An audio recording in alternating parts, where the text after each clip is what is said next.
કેશોદ આહિર યુવા મંચ દ્વારા સમૂહ લગ્નોત્સવ યોજાયો। કેશોદના ચાંદીગઢના પાટિયા નજીક યોજાયેલ સમૂહ લગ્નોત્સવમાં 39 દંપતીઓએ પ્રભુતામાં પગલાં માંડ્યા। આગેવાનોએ આશીર્વાદ આપ્યા।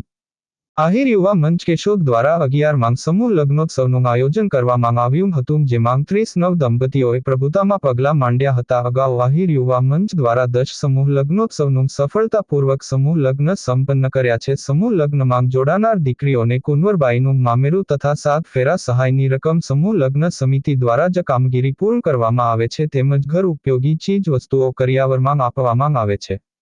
સમૂહ લગ્નોત્સવ પ્રસંગે કન્યાઓને કરિયાવરના દાતા સુરતવાળા રામદેભાઈ ઉકાભાઈ ભાદરકા અને તેમના પુત્ર રાહુલભાઈ તરફથી પેટી, પલંગ, ડ્રેસિંગ કબાટ સહિતની ચીજ વસ્તુઓ કરિયાવર તરીકે ભેટ કરી હતી। આ સામાજિક પ્રસંગે દાતાઓએ મન મૂકીને દાનની સરવાણી વહાવી હતી। સમૂહ લગ્ન પ્રસંગે મુખ્ય આચાર્ય શાસ્ત્રી ભાસ્કરભાઈ જોશી સહિતના ભૂદેવોએ શાસ્ત્રોક્ત વિધિ સાથે લગ્ન કરાવી નવદંપતીઓને આશીર્વાદ આપ્યા હતા।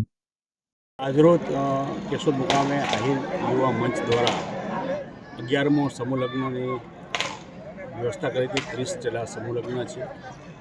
અમારા પ્રમુખ શ્રી રાજુભાઈ ભેરા દ્વારા એક સરસ આયોજન કરવામાં આવેલું હતું અને તેમાં અમે ઉપસ્થિત રહ્યા છીએ।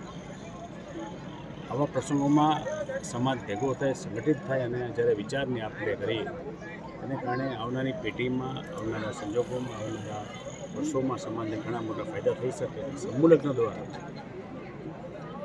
સમાજ દેખાદેખીમાંથી બહાર આવે અને ઓછા ખર્ચામાં અમને વ્યવસ્થા ગોઠવી શકાય એવું આયોજન કરેલું હતું।